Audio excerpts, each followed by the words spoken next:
Good evening and hello, good afternoon, maybe if you aren't in a UK time zone. Welcome to the OM System Ask Me Anything session.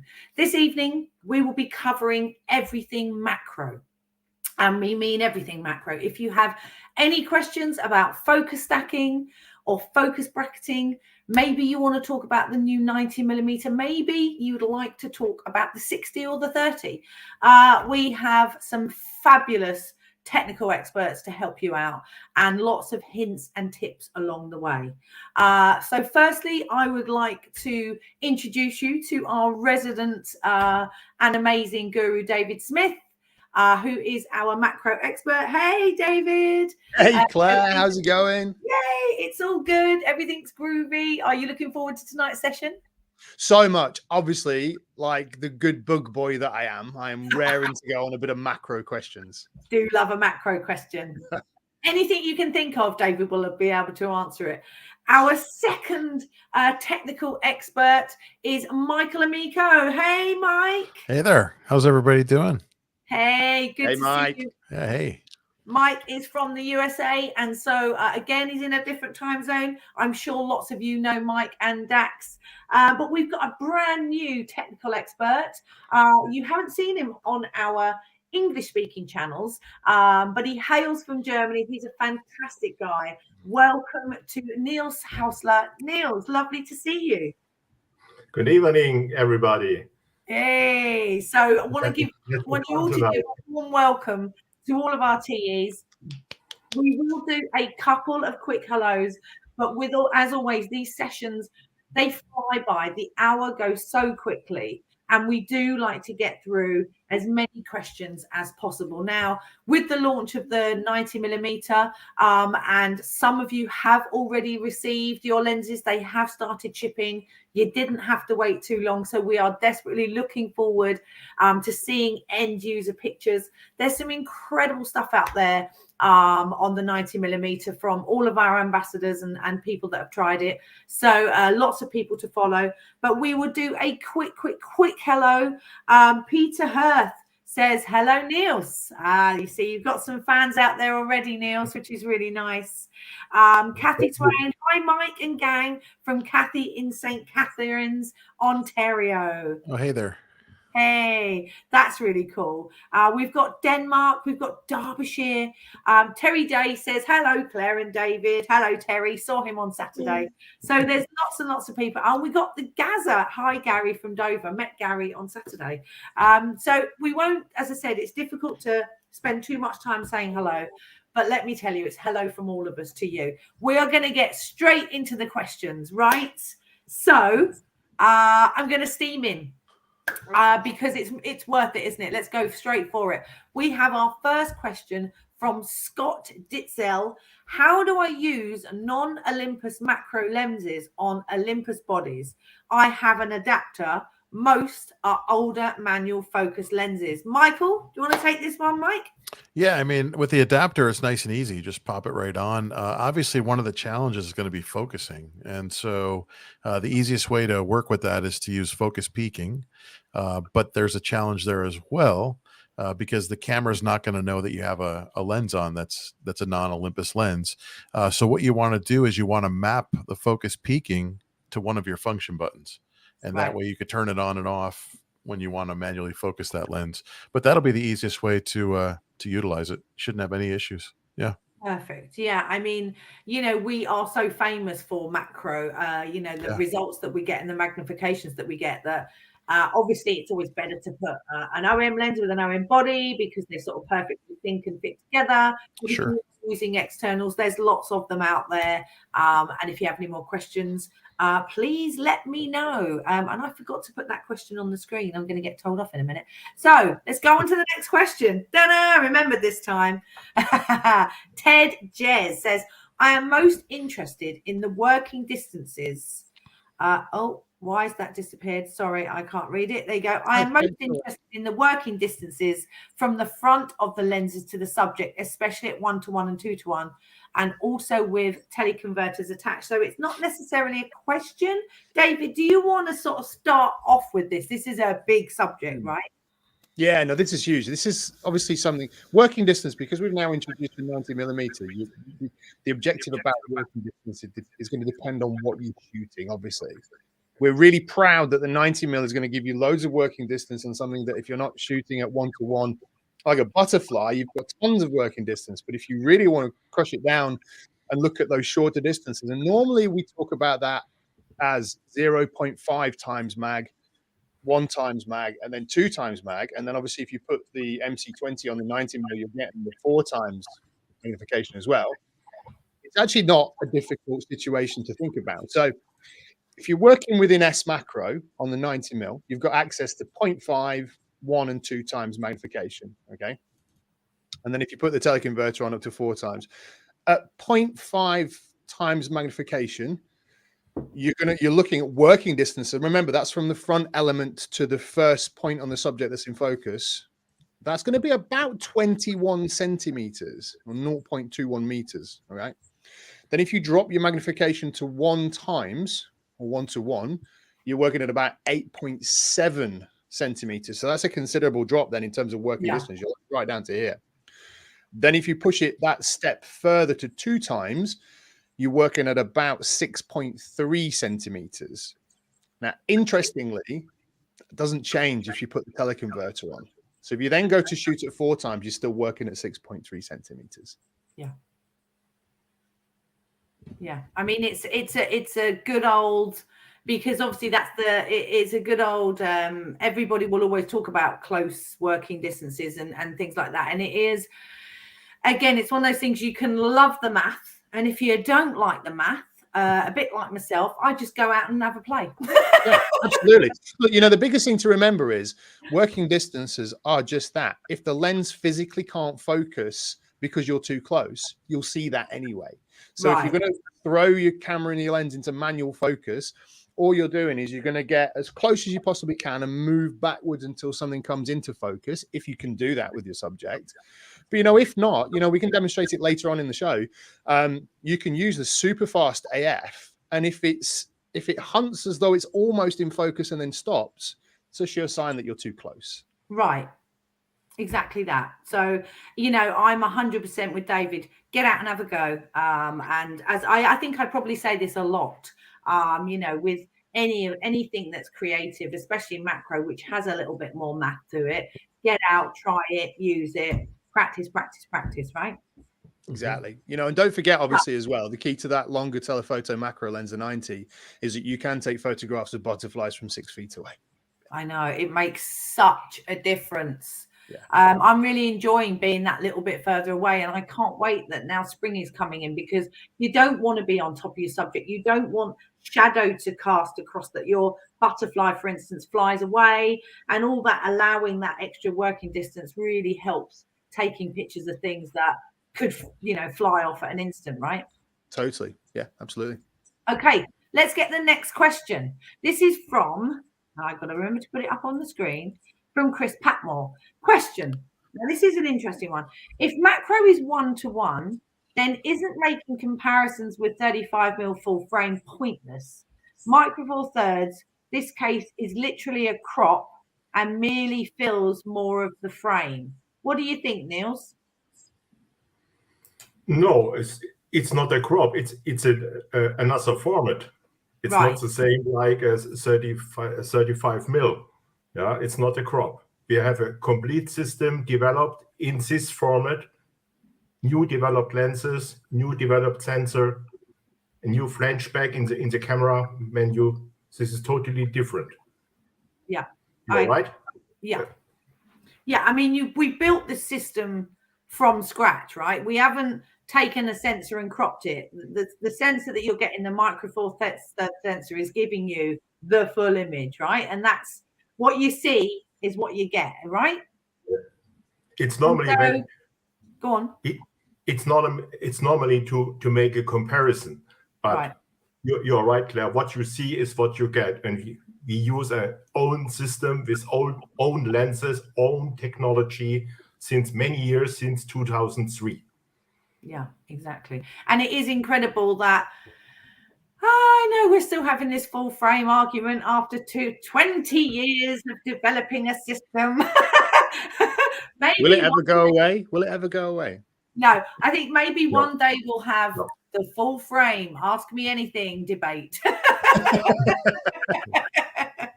Let me book a holiday for that day. Hang on. Yeah, me too. How many times have I been asked that question? But I hope that answers your question. As I said, we believe, Chris, that it's not a crop. It is full frame for us. It's filling the frame, right? So, and you've got to remember that full frame is a marketing term, very clever marketers, because 5.4, well, if you're filling the frame, that's full frame as well, right? And maybe we're talking the larger sensors and the large, so it's a real argument. One day we'll all sit down and discuss it. But tonight we're talking about macro. Okay, I'm going to show Nige Brown's question. Nige says, hey team, I have a question. When I set my 60mm macro lens to 1:1, it keeps going back to whatever and doesn't stay at 1:1. I'm confused. David, over to you. So yeah, effectively, I've got a 60mm macro here. The design of it is that there is a focus limiter switch on the side of the lens, okay, and that marks where the lens is capable of focusing in terms of distance and whether or not it locks it between point A and point B, or allows it to have the full range of focal distance that it can do all the way to infinity. Now, when we design a lens, particularly a macro lens that has AF, which we are so blessed to have anyway, because macro lenses with AF are just, like the unicorns. That's the best thing in the world. Not all of them have them. Then you can't put a lock-in limiter on a design of this nature. The 90mm is different because we've been working on that for like 12 million years. So it's got a completely different kind of engineering setup inside.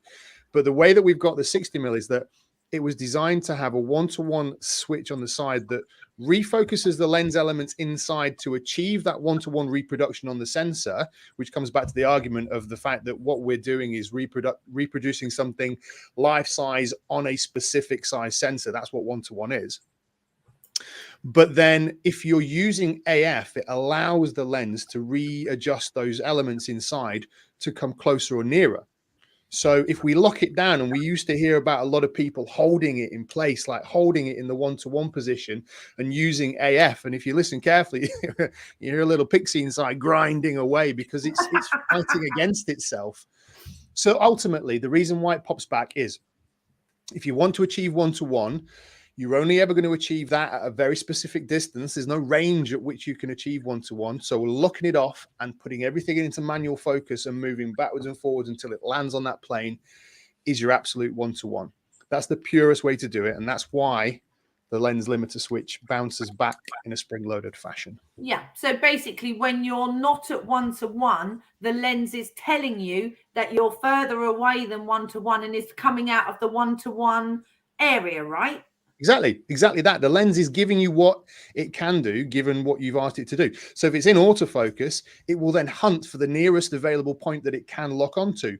But sadly, if you're not on this lens, 8.9 centimeters away from your subject, if you're further away, as soon as it locks on, you're not actually at true 1:1. You're a little bit less magnification. And it's going to pop out of that 1:1 focal zone and say, hey, I'm not in 1:1 anymore. So it could be nice that you are moving or trying to focus on something that's not actually at 1:1, or maybe if you are, you've maybe moved back a bit too far. But as David says, you've got to keep in that 1:1 range, and the best thing to do is go manual focus and move backwards and forwards, right? And don't forget, we've put the indication window on here as well. So this little red line is going to tell you if you are determined to use autofocus and jam it up into 1:1. When it hunts back and locks in, it will tell you whether or not you have achieved 1:1, or if not, where you have achieved it. Yeah, I mean, when I first came to the system, I remember I had the same issue with the 60, new to Micro Four Thirds, wasn't sure what was going on. And I did exactly that. As I focused, before I'm actually taking any pictures, I'm watching the needle jump out of 1:1 and thinking, well, hang on a minute. And then I think you told me, well, you're not at 1:1, Claire. You're now 3 foot from the subject. I was like, oh. So And I think what we've done by creating the way that we've done the 90 mil and the switch and the way that that's been engineered is that we've put it into a more easily understandable terminology, because it locks it at that distance. And if you either can or can't focus. There's no two ways about it. And also, you know, the 60 mil is what, 15, 20 years old? It's really aging. I mean, it performs super, super well, but it is definitely a 15-year-old piece of technology that I think, you know, has survived very, very well up until now. Yeah, brilliant. Thanks, David. That's brilliant. Brilliant.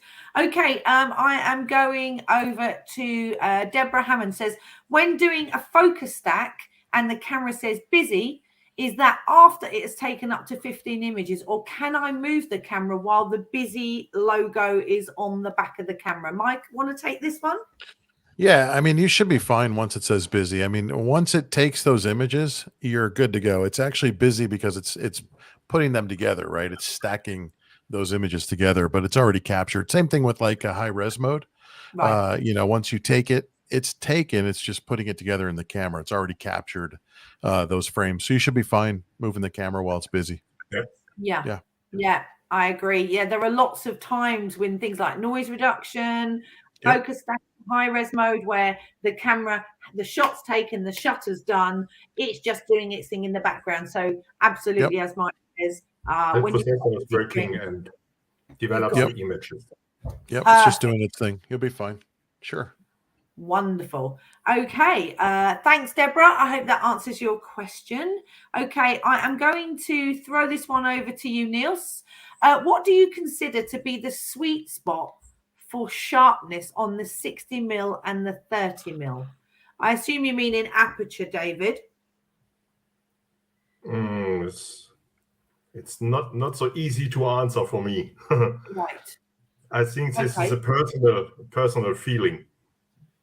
Yeah, I mean, like with anything, right? Lenses are always built from 5.6 to us. That's the sort of standard, isn't it? And you know, 90% of lenses have that sweet spot at 5.6. What about you, David? Do you think there is a sweet spot on the 30 and the 60 in aperture?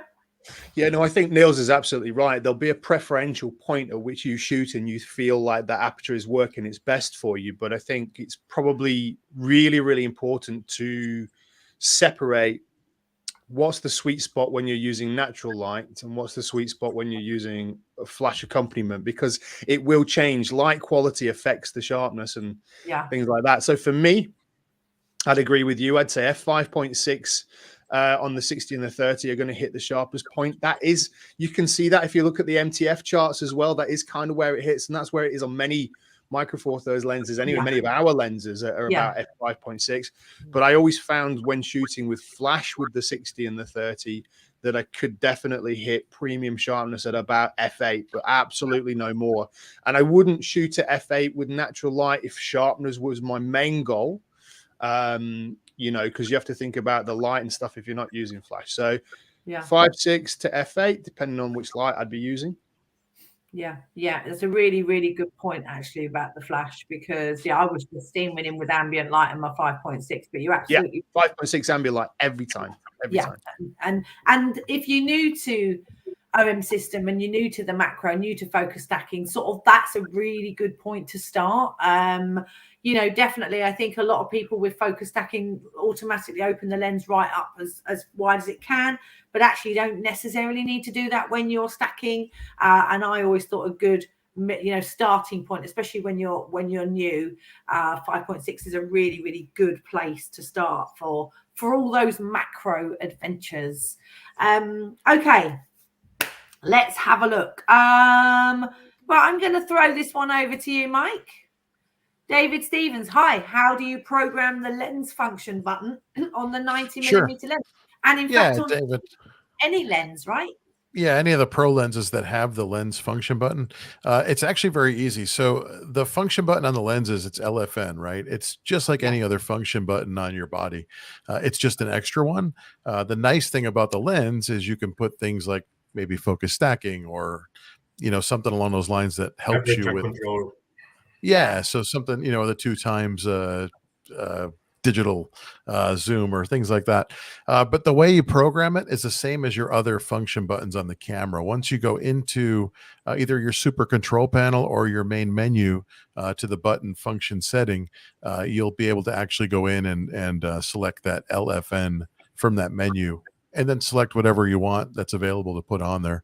If you have like an OM1 or a EM1-2 or OM5, you'll actually see the schematic of the camera, which is kind of cool. Shows you where the buttons are and lets you select them. So, but yeah, just like the other function buttons, go right in, select it, press OK, you're good to go. Cool. And of course, you can also access the button option via the super control panel as well. Yes. On the Much easier. right hand side. That's a little place to, in fact, it's much easier, I think, than finding it. Very easy. As you go down on the right hand side. Dave, can you bring up a super control panel just to show us? I thrown him in at the deep end. He's like, here's one I prepared earlier. I might be able to do it. Yeah. You want me to do it? Yeah, do it. My sort of camera, yeah. I'm hooked into OM capture with everything at the moment. So there you go. Let's show the users where all right. So this is the OM1 and super control panel. Go right over here to this little section here, button function, press OK. And there's your different function buttons there. I don't have a lens on right now that has lens function, but this is where you would go ahead and find those function buttons, and then there's one right there, even though I don't have a lens on, and you would just go right in, select whichever one you want. For instance, let me go to one here, and then you could select whichever setting you want, press OK, and you're good to go. Yeah, I love a bit of focus stacking on and off on my 90mm macro. I just like that there. Focus stacking on, focus stack, because I've been playing with it a lot. I'm practicing with it a lot, I just like the focus stacking on that button. It's nice and easy, because sometimes you don't want a stack. You want it all nice and sort of blurred and abstract. And sometimes you want it a bit more technically sharp from front to back. So personally, on the 90, I have focus stacking. So yeah, I'm sure there are a lot. I think the thing that we should always remember to tell people about, because so many people don't know as well, is that once you've assigned that button, particularly for focus stacking, if you press and hold it, and whilst holding it, turn one of the dials, you instantly get access to the stacking parameters. So the number of shots and things like that. So it links directly to that. And lots of the functions that Mike showed us there, the availability of those, play around with a press and hold function, because pressing and holding and turning the dial will do all sorts of Alice in Wonderland things with those buttons. Yeah. Good shout, David. That's, like you say, accessing the menu is so important if you want to change those parameters. Amazing. Okay, now this is a question for all of us, because I think this is an open discussion, and I'll put it up now. Bill says, why use the 30 instead of the 60 or the 90? Okay, I call the 30 my run and gun macro, right? It's the one where, when I don't really have time to sit and maybe tripod and maybe, take time, but I see something of a close detail, the 30 is so great. You go up, you take your shot, you're gone. So it is what I call my run and gun 30. Now, the 60 does take a bit more work, I think. But the 90 is brilliant, because it's got all the functionality of the 60, but it's like a run and gun of the 30. Do you guys agree, or do you think I'm just talking? Absolutely. I like the focal length of the 30mm. It's run and gun, quick and dirty. Yeah. And if you want to fall over and focus on the thing that you land on, then it's got such close focusing. It's like it's just short of a centimeter, I think. So it's like 9mm focusing distance from the front element. So you can be like nose to nose. Take a little bit of extra light with you, but nose to nose, you can do that if you want to. Yeah, I mean, it's compact. It's like bordering on our TG6 micro focusing, right? Where you've got microscope focusing. It is so close. When we first got that 30, I thought, what's this? And then I was like, wow, how close is this? And it is so easy to use. There's none of this. There's no focus limiters. So what you see is what you get. If it's in focus, bang, gone. And it is such a lovely little gem of a lens to use, especially if you're first time into macro, or, you know, maybe you're not that serious about macro, but you still want to take some macro images. The 30 and I think it's about texture as well with that one. So realistically, if the 90mm is out of budget, which, you know, let's be honest, the 90mm is a pro lens, and the price reflects that. The 60mm can be fickle if you're not used to using it, and it also doesn't give you, you know, that super close focusing. But if you're photographing textures, you know, textiles, barks, leaves, and you want to get real close and do that, the 30 is the perfect option for that one. Yeah, I sold on Saturday when I was at Park Cameras. I sold a lady a 30mm. She wanted to take some pictures of jewelry, and she had a light. She didn't want to get all serious about her macro, but she wanted close-up shots, and the 30 absolutely fitted the bill. So yes, so Bill, we hope that answers your question. I think it's a good question. And don't forget, it's a cheap lens. It's not a pro lens, but it's incredible sharp. Yeah, that's, I love it. Nils is right. Typical OM glass, OM/Olympus glass, you know, that heritage of the super sharp glass runs through our veins. And, you know, I've got to say our glass is pretty awesome, to be fair. Not that we're biased or anything, but it is. Yeah. Not that I hate to say that. Pretty good. So yeah, I'll have to put it on my Instagram. This is not an ad.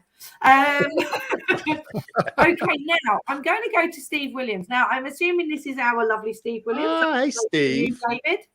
Yeah, I think this is definitely Steve. I could wave at Steve out of my window just here. He's that close. I could wave across the Northamptonshire tree line and he'd be right there.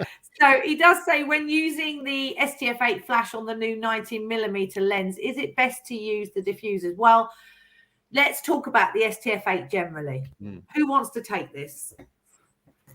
I don't mind taking it if you want, because I've worked with it a lot, and I'll be brutally honest about the product and where it lies and what it's good for, and where you should avoid it as well. Because what a lot of people say is that there's no one size fits all solution for flash. There never has been.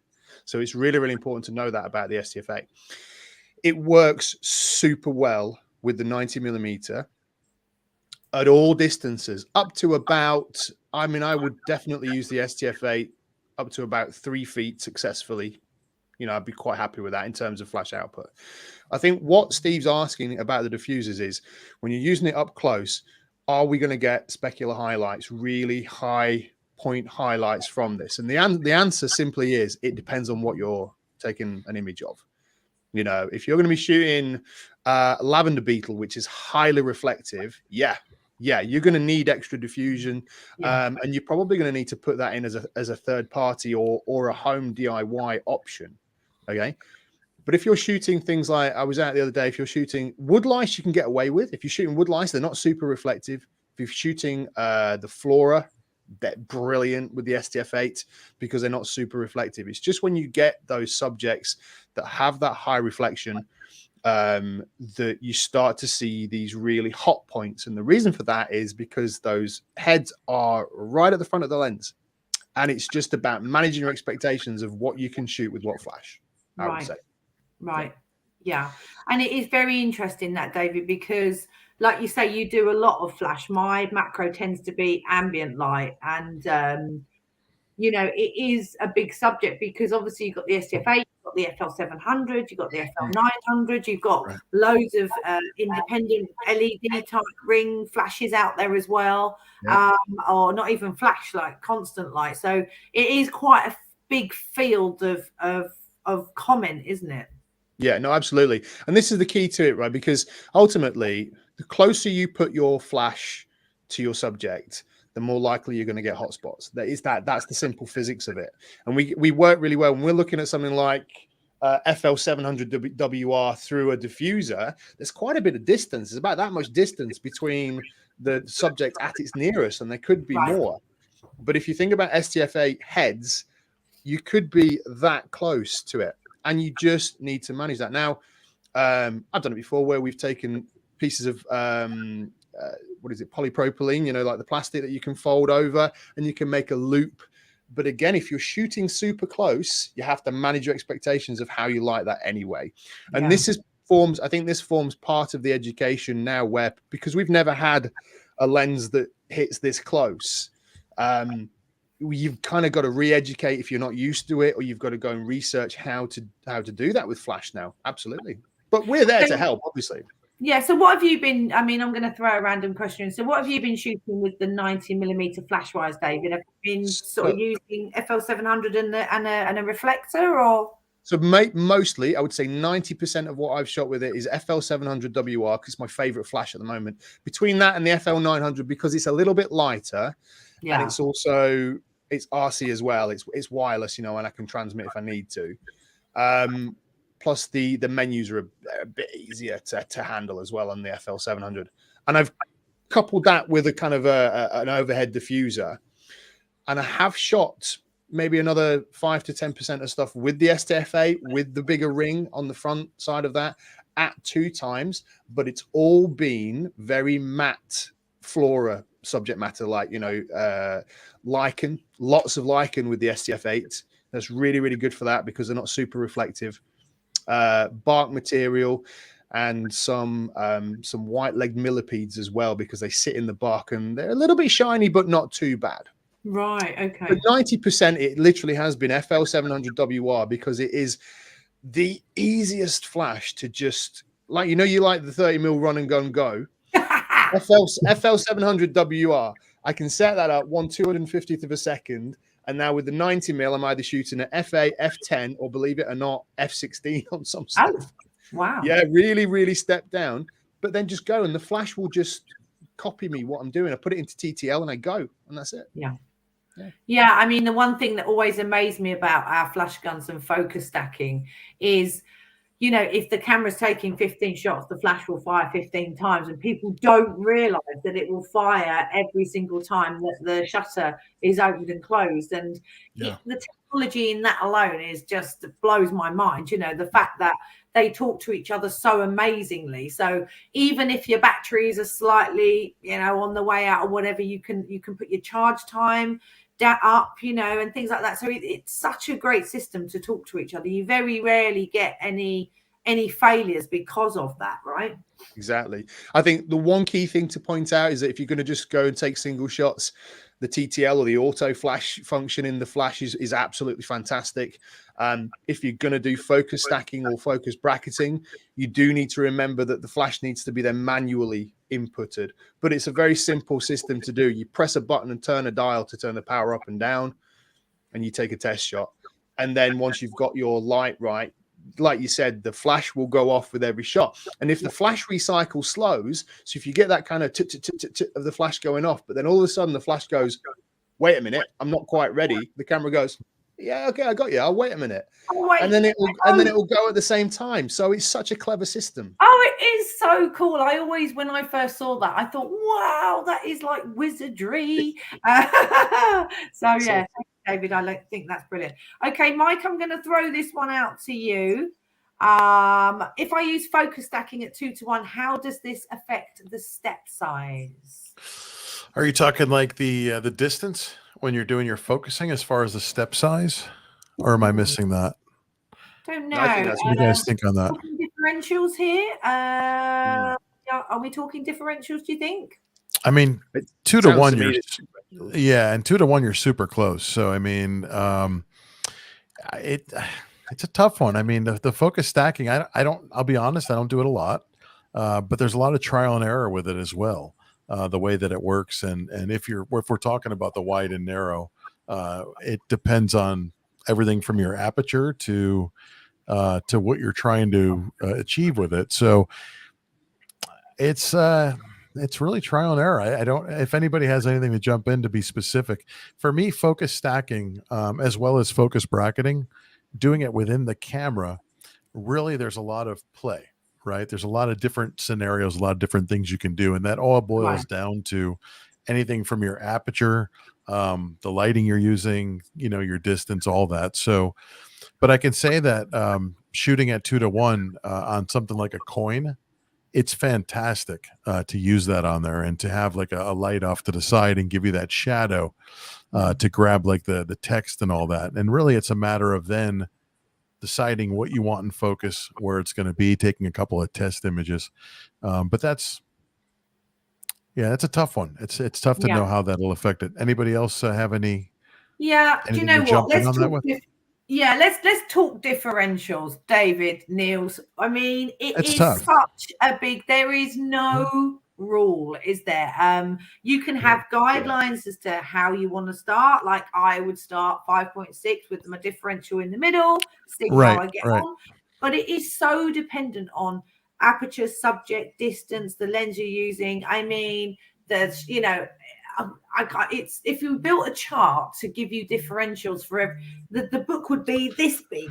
It'd be different with everything. Yeah. You remember how they said that if you to pick a certain amount of cards out of a deck of 52 cards, you'll never pick the same hand because there's so many possible combinations. It's very similar to that in this as well. But with all that in mind, it's also very important to think about the more you magnify something, is stacking in camera actually going to get you anywhere anyway? Because if you take 15 shots at 1/10 of a millimeter per shot depth of field, then you then have 1.5 millimeters depth of field, and was it worth it?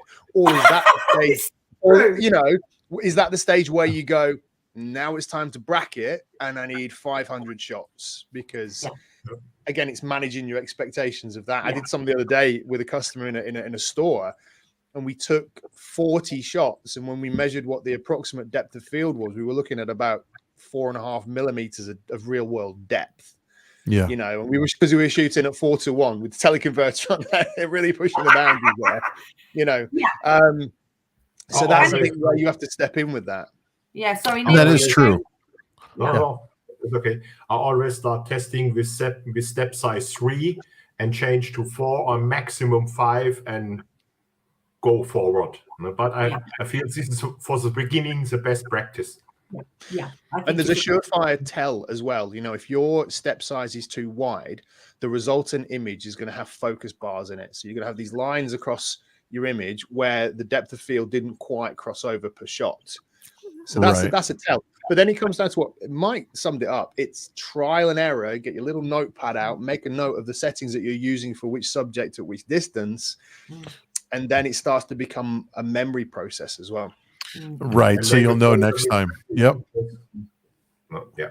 Okay. Yep. Yeah, and I think 2-to-1. Oh, go ahead. Yeah, sorry. Go ahead, Mike.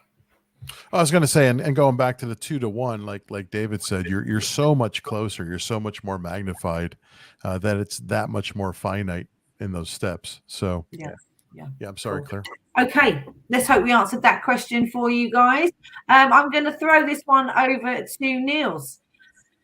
Focus stacking, focus bracketing. Where do you put your focus point on either one?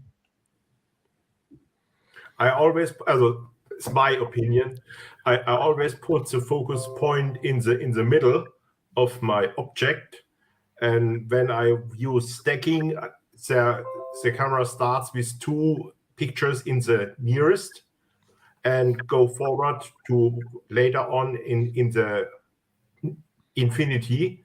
Yeah.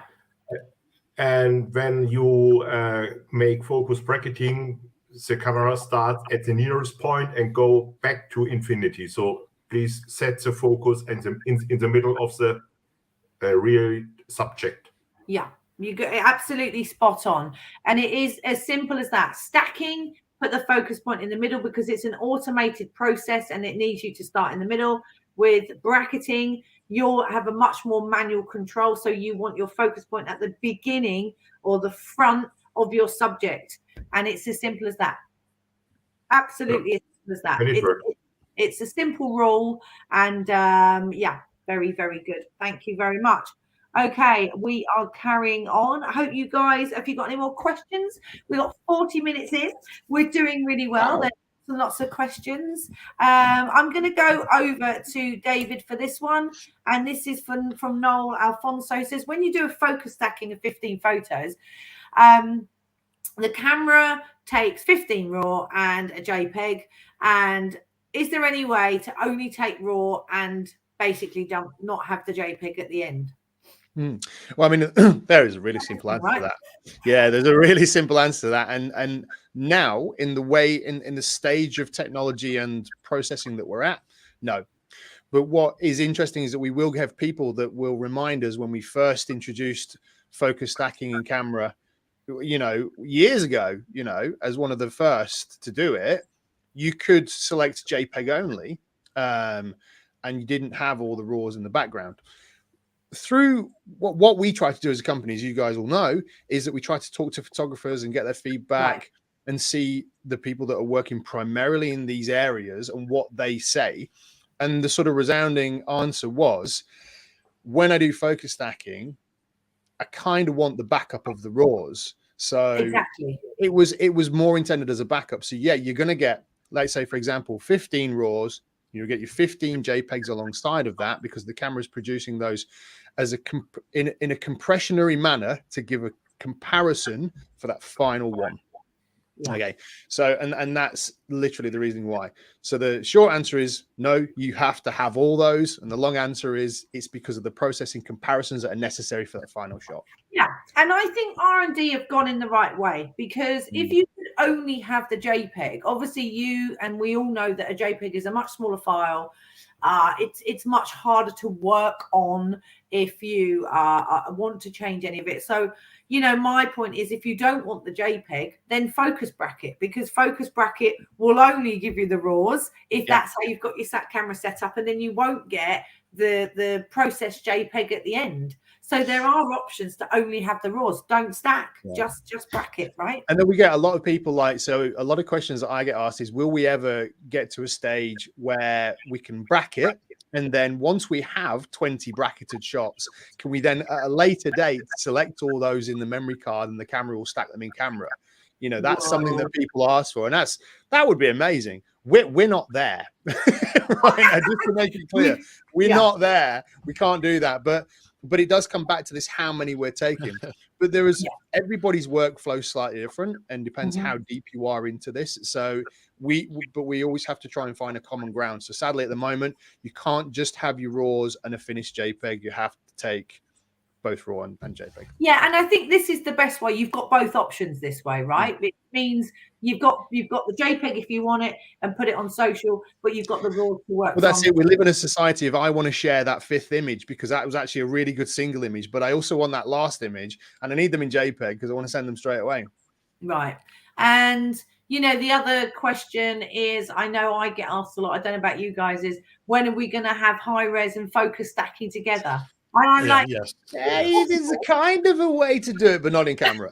But it's, it is possible, but at the moment, obviously, with processing power, it isn't that it isn't possible. It's the time it takes for that to happen. Now, we are all living in a world where we want it yesterday.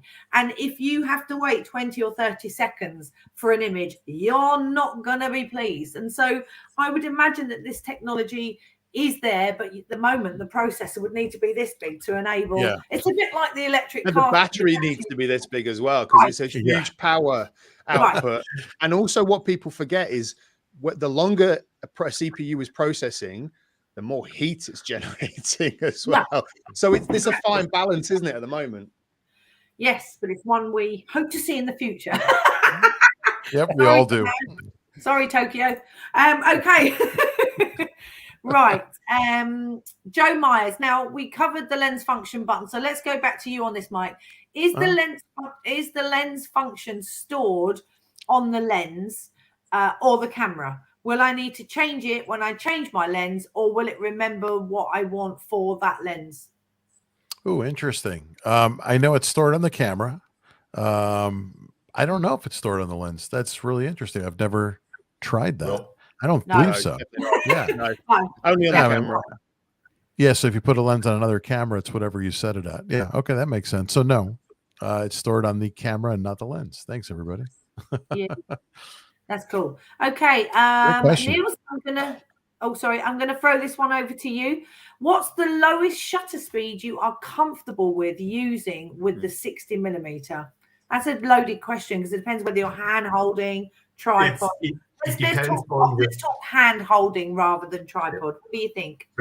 When you make handheld shots, it depends on the shaking of your hand, and it depends on the IS system of the camera model. Right. Yeah, with the newest camera, the OM1, you can take 1 or 2 steps longer than with the older model like EM5 or EM5 Mark II. It's not so easy to answer this question. Yeah, it's like all the questions, it's a bit loaded because it depends on how much coffee you've had or wine. I was going to say, if we're drinking coffee, then I lose 2 stops of compensation straight away in my hands.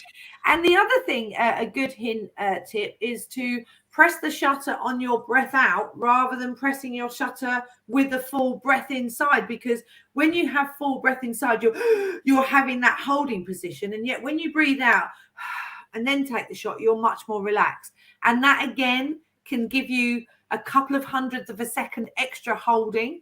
Like with anything, lean on something if you can. But as I said, I can and have shot 2 to 3 seconds with live ND standing in a river, in a torrential river. So it really is about circumstances. And again, you've got to be relaxed. You know, when you're doing long exposures and hand holding them, just relax, because that tension can actually move the camera more than you realize. So as Neil says, it is a bit of everything. You know, and if you can, obviously, if you're wanting to do more than a couple of seconds, then a tripod and a remote release is always good. But as I said, I think Niels is absolutely right. It's a big question, but I hope that helps. What we often forget as well, before we move on from that, is remember the halfway press. Because a lot of people make the assumption that, particularly if you're shooting macro in manual focus, that the image stabilization is fully active all the time. And that's just not the case, because if you're not halfway pressing the front shutter, or if you were in the case of other genres of photography using the AF on the back, the halfway press fully locks in that stabilization. So you have to remember, even though you're not halfway pressing to focus, halfway press to lock the IS in place. And then, you know, we had that video, that cactus, didn't we, where it's going like this, and then you halfway press, and all of a sudden it's just literally kind of gliding around really nicely. And I think we forget that a lot. Yeah, I think it's really interesting because other manufacturers are now starting to put focus stacking, pro capture, image stabilization into their bodies, and people are raving about it. And what they don't realize is we've had these things for nearly 20 years, if not more. Pro capture 2000, you know. So it's very interesting that, I suppose, to a certain extent, we're quite used to it, aren't we? I think we've all been working for OM and Olympus for quite a long time, but we forget how good that image stabilization is. If any of you haven't done any things like live ND handheld or long exposures, honestly, you won't believe how incredible the IS is. I'm sure a lot of you already do it, but if you don't, this is the perfect opportunity to go and try it. But I would suggest you do it not immediately after coffee or wine, or during. Or in the freezing cold where you're chattering away like this. You know, or in like minus 35. Yeah. I'm only good for about a tenth of a second. So you snowed out. You snowed in, Mike, right? Too much coffee. That's the coffee. Oh, bless. Okay, I'm going to put Roy Edwards' question. He says, with focus bracketing, the set number of shots is grayed out in my EM5 Mark II. David, why is that? Yeah, so with the exception of EM5 Mark III and OM5, the 5 series focus bracketing. Oh, hang on, I'm a little confused about this, because I think Roy means focus stacking set number of shots grayed out, because because on the EM5 series before Mark III and OM5, it was locked to 8 shots anyway. We have no user control over the amount of shots in focus stacking in camera on EM5. But if focus bracketing set number of shots is grayed out if it's bracketing, it usually means it's a non-compatible lens that's attached. Or there is a compatible lens attached, but the focus clutch is pulled backwards. Right. And that means that it can't, so the focus clutches, you can't activate this bracketing or stacking with that in. So check the lens, make sure it's compatible. If it is compatible and it's a pro lens with a clutch, push that clutch forward. If we're talking about focus stacking in camera with your EM5 Mark II, that's just perfectly normal and it will do 8 shots. Yeah.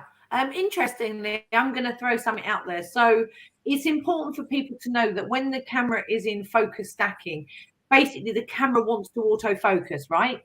And will automatically default to autofocus, but you can override that if you want to. Yeah, so ultimately, when you're doing stacking or bracketing, it is an autofocus movement. It's not a focus by wire movement. So when we pull the focus clutch back on those pro lenses, we're locking the mechanism inside the lens to focus by wire, to focus by mechanical movement, which stacking and bracketing can't do because it's an electronic movement that does that. So that's why we have to push it forward. It will always want to autofocus from the point where you've placed it. So your starting point, as Neil said, midway for stacking, all the way at the front for bracketing, you can either AF for that or you can manually focus for that. But you've just got to make sure that if you're on a pro lens, that clutch has moved forward, because the clutch physically and mechanically stops it from being able to then find further focus points. Right, exactly that. Yeah, as I said, it's a good tip because you can do it manually if you want to, but you've got to change it in the body rather than put it into manual focus in the body, and that'll be fine. It'll still carry on, but it's just that clutch that locks it out. It's like leaving the handbrake on in the car. It's just not going to go anywhere. That's a good analogy. I love it. I love it. Why will this not work? Okay, I'm going to hand this over to you, Nils. Belinda says, when focus stacking macro, does the final JPEG always land first at the stack or at the end of the stack? Sometimes it seems variable. No, it's curious, but it's the last picture is a stacked picture normally. Yeah, it should be the last one, right? Yeah. And the thing about a stack as well, especially when you look at it in a sequence, it's a bit bigger because there's a tiny crop. So when you shoot, you'll see, especially when you've got the RAW on, you'll see a square box where you have to put your subject in that box, right? Have one of you got the back of a camera shot that we can show? We can throw it up on OM Capture if you want. Yeah, okay. If we can switch this over. it on full screen. Here we go. There we go. So I just switch on Capture and you get this yellow box. You will see this in camera as well. This is the OM Capture software, but the yellow box is representing what will be in the final image in terms of composition and the frame. So if you were to think about that, I mean, I can show you also the difference between the sort of stacked output as well. If you want to see that difference, we can do that. Do it. So let me just pop. I'm just going to pop a light. Yeah. Up on here, and we'll see what's going on. So it's such a really good idea because if you don't want to crop on that final JPEG, because as I said, all those images processed together, there is I think it's about 2 or 4%. I can't remember, David. What is it exactly? It's a 7% final cut. 7% crop. There you go. So it's quite important that you keep it within that grid, isn't it? Yeah. So literally, when OM Capture, you're not going to see those individual pictures, but it's just taking them all now. I will drag over where that started. So you're going to be looking at about, let me see. Let's go here. Okay. So you guys should see that. Yeah. So you'll see this as a series of kind of images as it goes through. You can sort of see the focus shift as it goes like that. And then it will jump when it gets to that compiled JPEG like that. So you see that kind of difference in the crop there. Yeah. And that's your final crop. That's your 7% final crop of those 15 images as well. And, it's a spectacular piece of software inside the camera that does it. It puts it together so well. It's really smooth and seamless, providing you make yourself familiar, like we said, with the step sizes and things like that. But if you look at what I've done here, obviously I'm in OM Capture and I'm getting all those individual images as I go through. And then the last one, it is the last one that jumps in there. So it goes on mine, it's P228-2332 to 333. So it is that last one. Wow, amazing. There you go. Brilliant stuff. Thanks, very David. cool. Yeah, no problem. Okay, we're gonna fly. I mean, the hour has flown by, right? Hasn't it just? You know, when we do these sessions, I always prepping. I always think, you know, and then the time's gone. I always think to myself, I need juice, and I need, wow. But we hope you've enjoyed it. We've got a couple of more questions we can get through till before the hour is up. And this is from Mal, and I'm going to throw this over to you, Mike. I recently purchased the 60mm macro.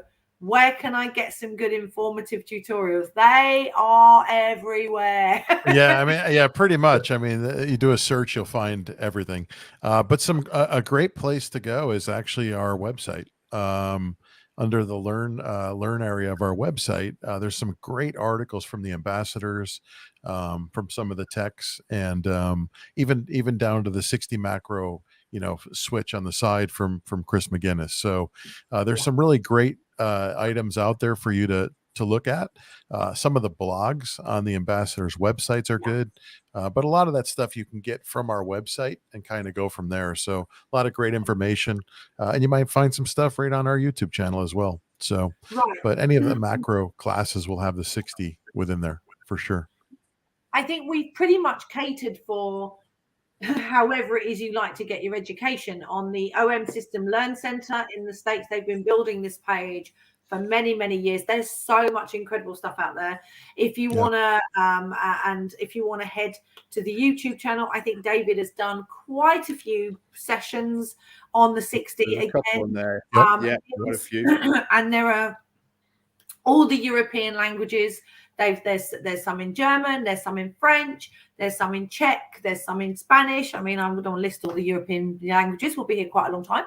But I think that, as Mike says, if you're not really someone that follows YouTube, or then read some blogs. Andrew Fissek-Peters has done a great blog, and there is so much stuff coming out about macro, because obviously we are in the launch, or the early stages of the launch of the 90mm. So, and there will be more things. If you look up the my OM System events page, again, there's lots of stuff coming up, so you can get some tutorials along the way. But also, we're always open to your suggestions. If you feel that we've missed a big gap of tutorial education, you just got to email one or contact message us through our social channels and say, hey, we'd like a video on blah blah blah blah, and we're always looking at those to see if it works for us. So we had that quite recently, actually. We were doing some stuff. We did the 90mm introductions on Zoom. You know, we're doing that multi-region as well, so all of the languages, myself, Nils, Tito, Thomas, PJ, everybody, Mike, doing all of the different multi-region stuff. We got asked if we had anything on OM capture, which, to be honest with you, we're a little bit sparse on at the moment. So as a result, we're going to put together some Zooms on OM capture, because it's been suggested to us. And, you know, if we're not doing it, for sure, we'll try and dig it in. Yeah, absolutely fantastic. And, you know, we are here to help.